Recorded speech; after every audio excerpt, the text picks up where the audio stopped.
Salut tout le monde, bienvenue sur la chaîne. Hier, Apple a déployé la troisième bêta d'iOS 18.3. On va voir ce qui change par rapport à la bêta précédente dans cette vidéo. Vous aimez les vidéos sur iOS, vous êtes sur la bonne chaîne, donc n'hésitez pas à vous abonner si ce n'est pas déjà fait. Et puis en parlant d'abonnés, parfois j'ai des abonnés qui, lorsqu'une mise à jour sort, me laissent un petit message pour m'informer qu'il y a donc la mise à jour de disponible. C'est le cas hier de Le Fléau 3838, je le remercie. En gros, cette mise à jour passe 700 mégas, mais vous allez voir que malheureusement, une fois encore, avec cette mise à jour iOS 18.3, on s'en sort pas.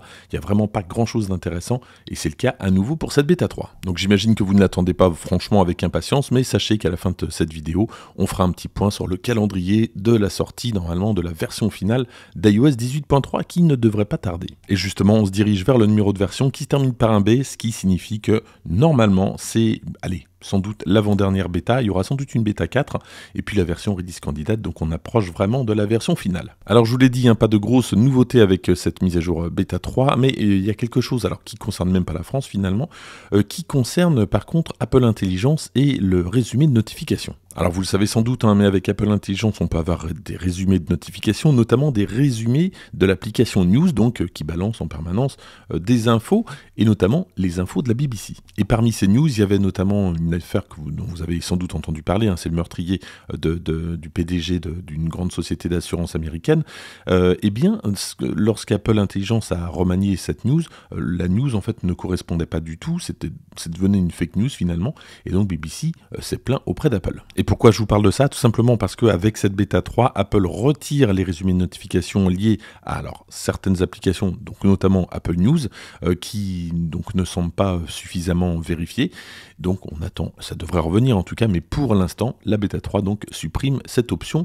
Mais comme je vous le disais, ça ne concerne même pas la France. Donc voilà pour les nouveautés d'iOS 18.3 bêta 3. Côté forum, alors j'ai noté qu'il y avait une remontée concernant les e-messages qui ne fonctionnaient pas. Donc tous les e-messages partent en SMS. Honnêtement, je pense que là c'est vraiment un bug spécifique. N'hésitez pas à me dire en tout cas si vous avez ce problème-là. Personnellement, je ne l'ai pas et je ne l'ai pas vraiment vu repris partout.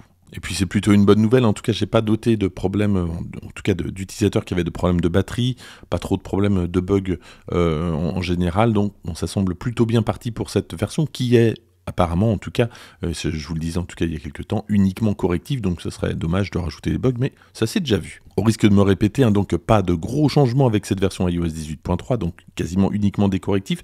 On a eu quand même quelques petites pistes, notamment avec les aspirateurs robots compatibles Matter avec donc iOS 18.3, et d'ailleurs j'ai pu récupérer donc un aspirateur robot compatible Matter, donc lorsque ça sera officiel, quand tout fonctionnera, je vous ferai évidemment une vidéo sur le sujet. Après, faut pas non plus survendre la nouvelle. Objectivement, les aspirateurs robots compatibles Matter, lorsqu'ils vont être intégrés dans HomeKit, vous n'allez pas faire non plus grand chose. Je pense pas qu'il y ait de cartographie avec ces aspirateurs, ça sera plutôt lance le nettoyage, éventuellement on nettoie telle pièce, mais bon, c'est des choses que pas mal d'aspirateurs font déjà avec Siri Shortcut. En matière de calendrier d'iOS 18.3, alors ce que j'imagine, je pense qu'il y aura sans doute une bêta 4 la semaine prochaine, donc qui sortirait autour du 22.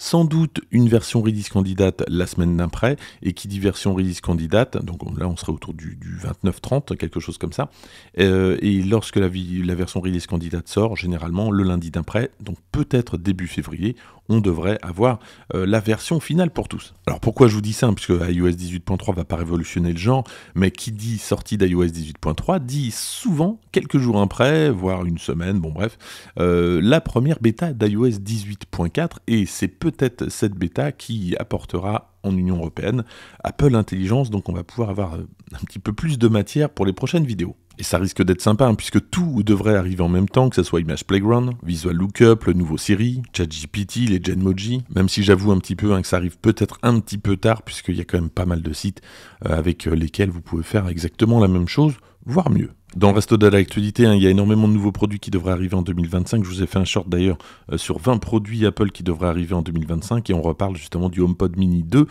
qui pourrait arriver en fin d'année. Ça fait quelques années qu'il n'a pas, il n'y a pas eu d'autres versions à part quelques couleurs différentes.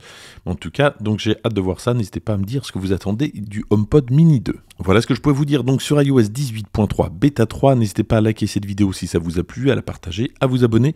Et moi je vous dis à très bientôt pour d'autres vidéos sur iOS.